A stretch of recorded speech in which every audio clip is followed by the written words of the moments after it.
Welcome to another DragonLance Saga review episode. It is Lenara's Deep Cult the 16th. My name is Adam, and today I'm going to give you my review of The Gully Dwarves by Dan Parkinson. I would like to take a moment and invite you to subscribe to this YouTube channel and invite you to become a member by visiting the link in the description below if you're not already. All right. You can even pick up DragonLance gaming materials using my affiliate links as well. Now, this is just my perspective, and this is going to be slightly different because I have a new job, I've got a longer commute, I have infinitely less time to sit down and read the novels, and so I listen to them on my commute. And clearly getting this specific wording, all the different narrators, they read these books with different pronunciations of all sorts of words, even English, which is wild and crazy and makes no sense at all. But it also means that it takes a little bit of extra focus in order to lock in exactly what they're talking about. And then I have to sort of revisit some of it because, I'm just sort of driving and my mind is like 87% on the novel and the rest on the road. And so I sometimes, miss details. So all that to say, I haven't given a written review of this. This is just going to be me retelling the story briefly, hitting some high and lows and stuff like that. So it's a totally different review than you guys have seen in the past. And it's going to be like this moving forward for as far as I continue doing these. I'm just not going to have the written reviews anymore. I hope you're okay with it, but that's the reality. All right, Jason, thanks for tuning in. How you doing? Chris, what's up? How do I listen to my books? Audible or library? I try to go with the library rentals, but if the library doesn't have Dragonlance books, it's very often with Audible audiobooks, which sucks. And so I have to go through Audible, which is expensive, if I'm being honest. Your main issue with the Lost Histories series is poor marketing. These have not given any Lost History lore. You still enjoy this one. I think it is Lost History lore. Like the Irda, it literally explained how they got up to Anatha. For the Kaz, it explained how his entire culture, the Kazalati, were allowed to separate. The Gully Dwarves, it talks about a whole different conflict that no one even knew about. And it's really just about the Bulp clan, because there's different Gully Dwarf clans. There was like 3 or 4 different Gully Dwarf clans in Zaxxaroth. So it wasn't just the Bulps, but this is all about the Bulp clan. And let's start there, I guess. Well, actually, before we do, there's 3 different stories happening simultaneously in this novel. The first is the Bulp clan and their sort of traveling and development and evolution, if Gully Dwarves could evolve. The second is Verden Leafglow, a green dragon that goes on a wild and crazy journey through her exposure with the Bulp clan, initially in traveling toward Zaxxaroth and then getting captured and sort of hijacked by them. And then ultimately, the third one is a whole new B-story plot about Verminard's children. That's right. High Lord Verminard apparently had 2 kids at some point in his life. And these 2 kids are now warring with each other because why wouldn't they? Right? Very strange that they had to tie in that third storyline. Made no sense to me. You could have easily just said it's 2 independent city-states warring. Why tie it into Verminard? I thought that was very strange, but okay. You wish they placed the location of this novel elsewhere. It didn't have to be Zaxxaroth because the human conflict didn't make sense geographically. Well, the truth is there's a lot of area in Abanasinia. There's enough for multiple plainsman tribes. There's multiple massive human communities, Haven being the biggest, but there's also a lot of territory all around it. And when I was listening to this, I got the impression this was 5 miles from Solace. So in my mind, it may have started in Zaxxaroth, but the war took place closer to the Straits of Aghani than anywhere else, if I'm saying the location properly. But basically on the northwestern coast of Abanasinia, that's where I sort of headcanon placed the battle and the conflict. But it's 2 whole new nations that we've never been introduced before, so it's not really nations. They're like city-states.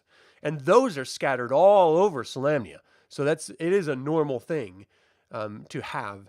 It's just that we haven't really been exposed to them before because we're always hyper-focused on the big things happening in this world. And I do like the idea that there are small things happening, and even conflicts happening that aren't registered amidst the rest of the world. It just makes the world feel more lived and diverse than it otherwise would have been, until you realize that they're Verminard's kids, and then you're just like, come on, that's lazy. Okay, so this is connected from the short stories. First of all, Off Day from the Reign of Istar, which was all about the Bulp clan finding their way. Ultimately, all of these were about the Bulp clan finding their way to Zaxxaroth. And then Ogre Unaware from the Cataclysm. And then The Promised Place from the War of the Lance. And that's the one, I believe, where Verden Leafglow, the green dragon, gets involved, gets called off, but she's swallowed something that is sort of preventing her from moving. It's been a while since I read that short story, so I don't completely remember it, but I do remember that she was supposed to be called back by Takhisis in the war, and a big red dragon that's also in this is sort of like taunting her because she's kind of inadvertently trapped by these Gully Dwarves. She can't leave, and that's the catharsis. I'm sorry, that's the wrong word. That's the tipping point for why Takhisis does what she does in this novel. So let's get into it. Ultimately, Verden Leafglow is spurned by Takhisis for not having answered the call during the War of the Lance. She actually couldn't, but it wasn't her choice. But Takhisis is a vengeful god. She's evil. What are you going to do? That's how they roll. And so she says, you're going to die, and you're going to be reborn as in the egg of your own egg, basically, and you're going to be reborn as your own child, but you're going to be trapped. You're going to have a geese on you so that you cannot harm the Gully Dwarves, and you will be their possession. So because you couldn't answer my call, you're going to suffer as part of this Bulp clan forever, ostensibly. And just talk about a torturous experience for a green dragon. And so she dies, she's reborn, and she's just in this egg initially, and that's where we get our first exposure with the returning to the Bulp clan in Zaxxaroth, sort of what remains of Zaxxaroth, because it did, clearly disintegrate even more after the heroes killed on a sablet. But ultimately, the egg hatches, and this dragon is there, and we get all of this inner monologue from this new iteration of Verden Leafglow, where she tries to go against them, but then she knows that if she does, then it'll hurt her, so she has to sort of tell them that, look, I'm your dragon, you control me. And so the High Bulp glitch is basically using her head as a lounge chair. And that's part of what I liked about this novel, is the humor in it. Anytime you get like more than 3 Gully Dwarves together, they don't feel like 3 gnomes or 3 Kender when they're together. They feel like 3 Gully Dwarves. And I think it's really easy when you're trying to portray a story in Dragonlance to get bogged down with this idea that there's these 3 races that can all kind of behaviorally be mixed up. And you wouldn't really lose a whole lot from it, but they are very different species, and they have very different motivations and behaviors. So when you do find gamers or authors who do mix the 3 up, again, it's kind of lazy and frustrating because there are distinct differences between the 3 sub-races. So anyway, the Gully Dwarves take advantage. Ultimately, it seems like he defeats and sort of subjugates this dragon, and which just gives everyone, the High Bulp is the greatest of all the places, all of these places, and I can't remember all the titles he had, but he had like a whole bunch of different titles. But ultimately, he also had this sort of shield of Reorx that I'm not 100% sure I understood what and where and why they got it. Maybe it was the last story, but I'm not 100% sure. And anyway, this shield of Reorx starts talking to Verden Leafglow, or she starts engaging with it in some manner. And ultimately what happens is she realizes that she has to have the Gully Dwarves release her from their service in order to be free of them and be free of this geese. And she ends up battling this red dragon that comes to try to kill her from the last story. that's sort of tormenting her and stuff. And they defeat them with the Gully Dwarves and the dragon. And because of that, driving that dragon off, then the Gully Dwarves sort of release her from their service, and then she goes about her life. Then we cut to this weird B story plot of these two children of Verminard. The first one was Shatara Kral, and I don't know the spelling because it was an audiobook, so I'm going on phonetically. So I'm thinking that's the name, Shatara Kral. But anyway, she is the regent of Gelnia, which is one of these city-states, and her brother, the other child of Verminard, is Vulpin, and he's the lord of Tarnish, which is, again, another sort of city-state, I'm assuming. And they're basically at war with each other. Vulpin is doing his best to get his hands on what he's calling the Wishmaker, which is also referred in this story as the Fang of Orm, which is this ancient, powerful artifact that's being delivered to him.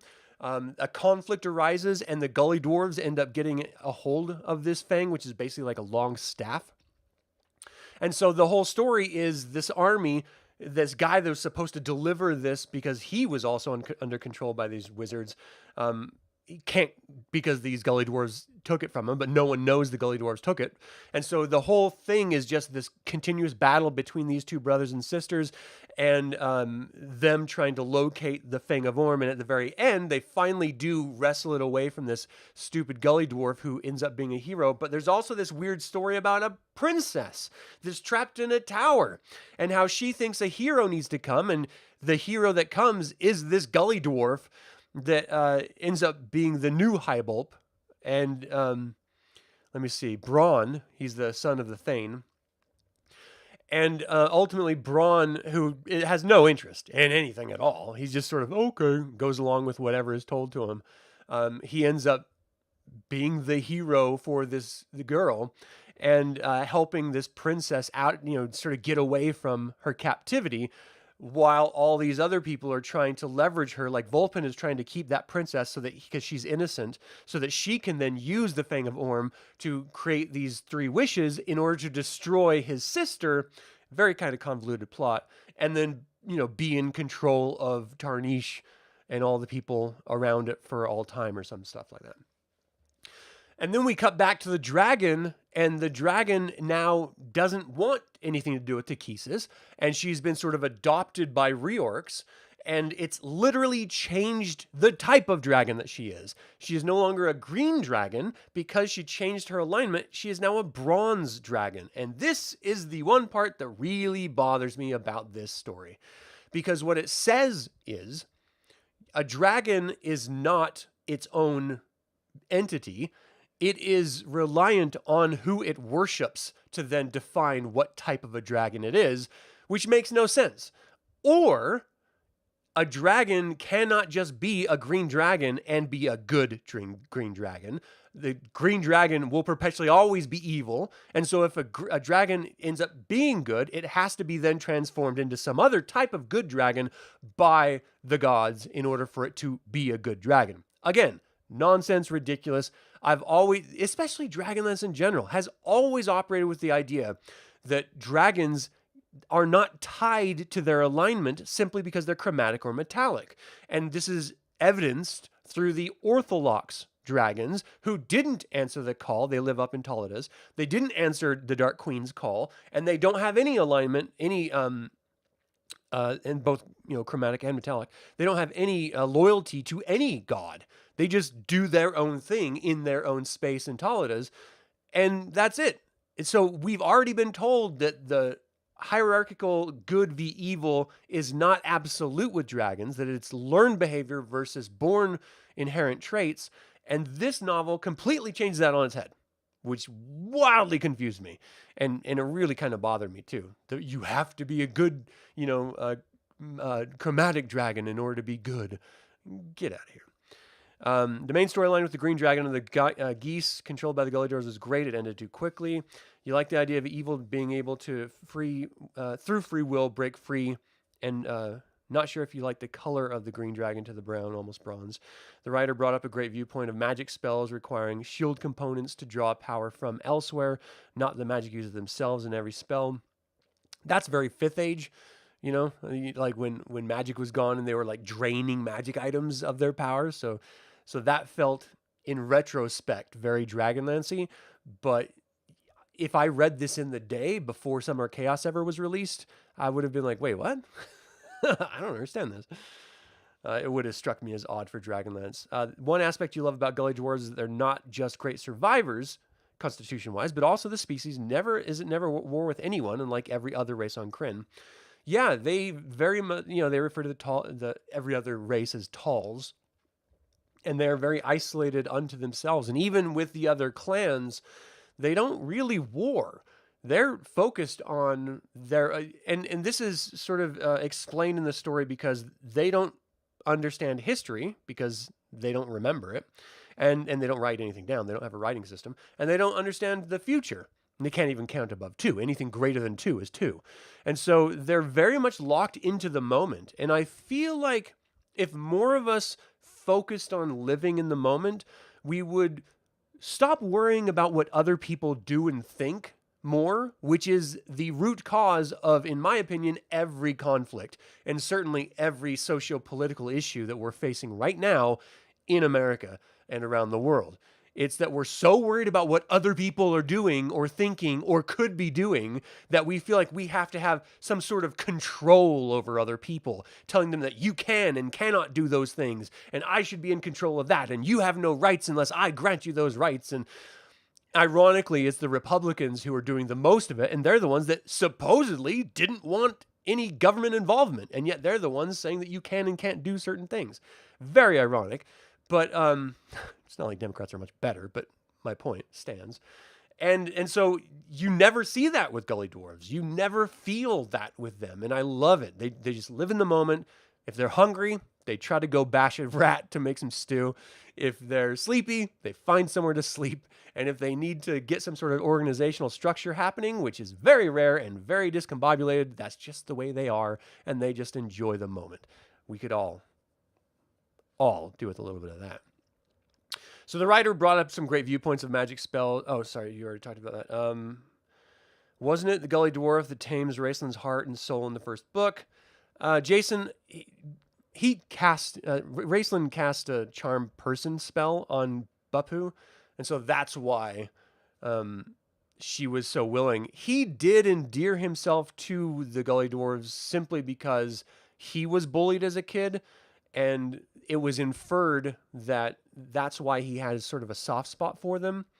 But also at the very end, when she then, granted him the spell book of Fistendanilus, I think he did have a little bit of a moment where he's like, my spell wore off a long time ago, and you didn't have to do this, and you did. So maybe you're all kind of cool. There was that little moment, and it's those brief moments that I think are the reason why so many people love Raceland as a character. Because if he was just that pure asshole the whole time, like he is to his brother, then I don't think people would connect with him as much. But because we get those glimpses, he is endeared to us. All right, what else? There's also a line you liked by Reorx, free will is the enemy of true evil. Yeah, I love that line as well. And I think that's, first of all, I don't think there is true evil in the world. I think there's individual motivations that other people perceive as evil, and you can see this in any dictator that does horrible, horrible things. They don't see themselves as evil. They see themselves justified because of either might makes right, and they just feel empowered, or they have sycophants that allow them to get away with this sort of like childish, nonsensical behavior that then spirals into something horrible. But even then, I don't think they objectively see themselves as evil. And I think that's when you get really good storytelling with villains, when you portray them in the same way, that they are not evil unto themselves. They see themselves as bringing structure or order to an otherwise chaotic universe or world, and by doing so they have to subjugate and take away free will and rights and enslave and stuff like that. But they don't see it as being evil. They just see it as, this is what I need to do, this is my manifest destiny to be. And while I don't always agree, of course, with their decisions, because horrible, I think that's what makes life interesting, is that there is no black and white.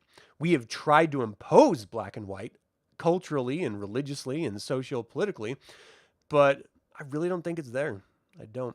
I mean, you're going to have like some serial killers, that maybe they know what they're doing, and maybe it's just a mental issue that they're suffering from, and so they don't think they're evil. You're going to have small examples, but by and large, I think the vast majority of people are just, we just are, and we don't think of ourselves as good or evil. I honestly feel like if you see yourself as like a really good person, you're probably not. You're probably an egomaniac, but that's just my opinion. All right, there's also a lot. Oh wait, let's see. Hey, the Goof, how you doing? Thanks for tuning in live. You always approach the canon that Gully Dwarves can remember more than a few days, and gnomes can sometimes make inventions that work. You don't mind exaggerating by the authors when they say that. I like Gully Dwarves that can't remember more than a few days, because that plays into their character, their sort of racial traits. James, how you doing? Thanks for tuning in. The lower class of all dwarves in Krynn. Yeah, but no dwarf will accept that they are in fact dwarves, which I think is great. They're like, we're not related to them. They're related to gnomes. They're like some weird thing from them. They're not dwarves. I love that so much. Race lamented the waste of the death of the group of Gully Dwarves, the fact that they won't be remembered because no one cared. Oh, yeah. Yeah. Gully Dwarves make us relive how ineffectual we are in the world and how powerless to change that. Yeah, I don't know. I think we can look a little bit too deep into these fantasy stories and try to pull out, I know I do it all the time, try to pull out more meaning than is actually there.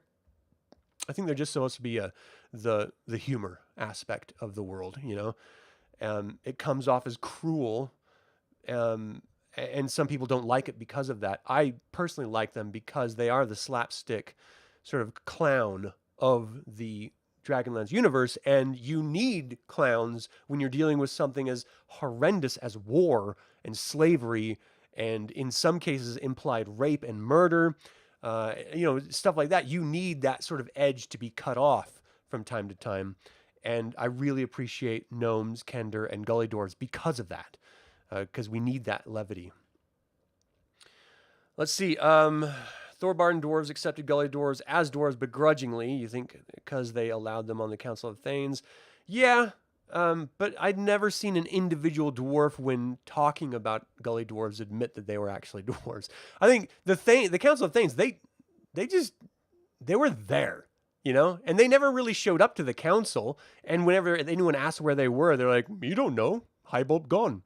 So I don't think they even really cared that they existed. The Hylar were maybe the only ones that gave any kind of shit at all. But even then, it was only like the faintest shit. It wasn't like, your dog ate a big steak stick. Shit. Hey, Derek, how you doing? Thanks for tuning in. I pity they were just deleted from Shadows of the Dragon Queen. Yeah, they're definitely alive and well in all of my games. I think they're a lot of fun. All right, so back to the story. So, the dragon was changed from green to bronze and was told by Reorx that she has a mission to assist a Gully Dwarf hero, and once she's done that, she has pure anonymity. And so she's just sort of like then a distant tertiary character that from time to time pops in and out of the story, but never really does anything until the very, very end. And then just she does her thing and then disappears, which I'll get to in a second. But the whole story was framed around her for the first, we'll say the first quarter of the story. Then she goes completely absent until the very final act, and then she goes completely absent again. It's a wasted character moment when you've spent so much time trying to develop her. And we focus so much on the Gully Dwarves, but they don't actually ever really do anything. They're only doing something in relation to the greater conflict that's happening between Verminard's children and their war with each other. And that's frustrating because I don't even want Verminard to have kids. I just make it to war. You don't have to have everything connect with, memberberry characters. We can just enjoy a story on its own merits, as fans of fantasy or Dragonlance or anything.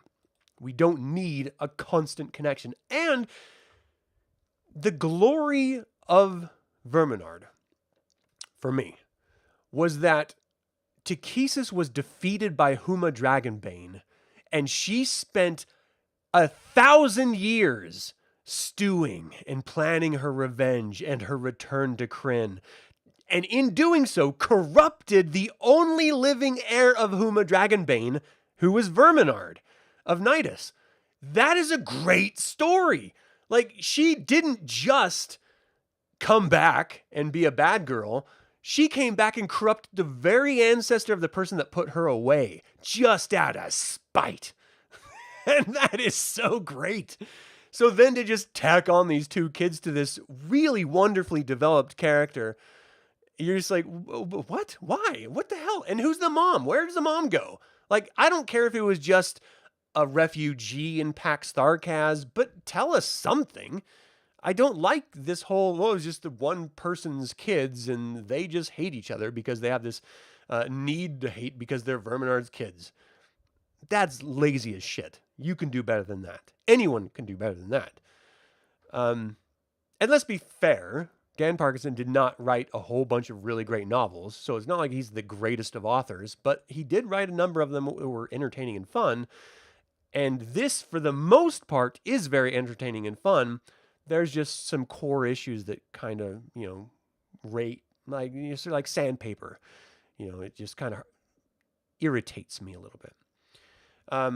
But, the totality of the story is, of course, Vulpin getting his hands on the Wishmaker or the Fang of Orm, and then convincing this young lady to use the wishes in order to cement his rule and destroy his sister Shatara Kral.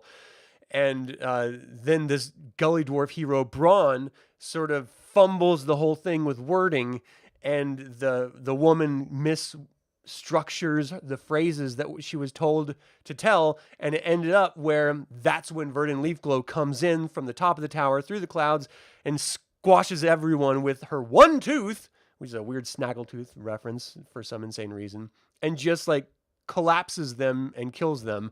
And then she flies off, never to be heard from again. She's basically told that, you're free now, do your thing. And she's just like, I'm good, yeah, and like lives her life, I guess. Maybe goes and has a bath. I don't know. Then we sort of see like the remnant of the forces going like, that was weird. We should probably just rule ourselves and go about our lives. And that was kind of it. And the dwarves were like, we need a new high bulp. Why? Because, okay, well then Bron, you're the new one. You're a hero, so you're the new high lord or high bulp. And he's like, I don't want that. No. And his wife was like, you're gonna do it because why not? You got nothing else to do. And he's like, okay. And that's just kind of it. A weird, rando Gully Dwarf story that was cut. There's this really great character that starts to think about writing things down. It's like, how can I make consistently mushroom-filled stew? And so he starts to work out math and writing, but he can't quite get it down. And so throughout the whole novel, when all of the Gully Dwarves are sort of sniping back and forth at each other, having nonsensical conversations and mishearing and rememberings, and it's very much that whole who's on first bit type behavior. He's always just like, you should write that down. And it's just so funny randomly throughout the entire story. You should think about writing that down. You should write that down. It was a lot of fun. So I did really appreciate the Gully Dwarves on this. I didn't think I was going to enjoy this novel at all, because on the surface, a whole novel just about Gully Dwarves does not sound very appealing to me, but I did find myself really having a lot of fun with it. So if you do enjoy Gully Dwarves and sort of the slapsticky, clownish nature of their persona, and you are interested in a weird tangentially connected to Verminard, sort of story, and then a dragon changing her stripes, literally in this sense, then you'll probably like this story. And if you just want a good one-off read that will make you sort of giggle a little bit from time to time, you could do a lot worse. So I think you should check it out. All right, let's see what else you guys have to say here. Gully Dwarves are great. Hey, Tarek, thanks for tuning in. They're just deleted. Oh, yeah, I mentioned that already. You think we were overdue for a Gully Dwarf player character in one of my live play games on the channel? If it was like a short game, but I wouldn't. That would be really hard for someone to role play consistently, just being like dumb. Because you want You know, your whole point as a Gully Dwarf is that you don't care about anything, just the moment. You don't have a past or a future, you're just now. And for a player who is then with a bunch of other players trying to plan strategies, and it could be funny for a game session, but then it would start to get frustrating and annoying really quick if they were actually playing a Gully Dwarf as they're intended to be. But let's be fair, players never really play characters like they're intended to be. They just play them the way they would be themselves in that scenario in almost every case. Which, again, is a role-playing frustration of mine. But what are you going to do? Thank you, Chris. I really appreciate that, man. All right, Scrib was awesome with his write that down phraseology. The dragon at Paxark has that called rats for them. The great to grant a boon, the horde of rats for stew. Yeah, the goof, that was funny. There's a lot of little stuff in here that's fun. Not gonna lie to you, you know, it's good times. So, and I agree, the goof. There is no real perfect ending to anything. You just kind of have to wrap the story up, especially if it's a one-off novel. But I feel like more attention could have been paid to the Gully Dwarves. That extra whole war storyline was totally unnecessary. They could have done something else. They didn't need to connect it with Verminard. The dragon changing her stripes, you didn't need that. You could have just had her still be a green dragon who just didn't want to be a dick. And just, you know, changing her alignment, because that is a Dragonlance thing. Tracking alignment and alignment changes, having consequences for it. That's very Dragonlance. So, you know, I don't know. I think you should give it a shot if you haven't read it yet, because it's a quick read and it can be fun in a lot of times, and it's better than a lot of the other older novels. It's not a great novel, but it's better than a lot of the older ones. Anyway, that's going to do it for this review of The Gully Dwarves by Dan Parkinson. What did you think of the way Gully Dwarves were portrayed? Do you like the B-plot about the children of Verminard? And finally, how do you feel about a god transforming a dragon from green to bronze? Feel free to email me at info@dlsaga.com or leave a comment below. I would like to take a moment and remind you to subscribe to this YouTube channel, ring the bell to get notified about upcoming videos, and click the like button. All of that goes to help other Dragonlance fans learn about this channel and its content. I also want to take a second and let y'all know about my new project. I've been developing a system-agnostic dark fantasy campaign setting called Dire Lands. You can learn more about it on my Evil Live Play YouTube channel. The link is in the description below. This channel is all about celebrating the wonderful world of the DragonLance Saga. Thank you so much for joining in that celebration. Thank you for watching. This has been Adam with DragonLance Saga, and until next time, Slanjavar. I Bulp be praised. Thank you, dude. I appreciate it.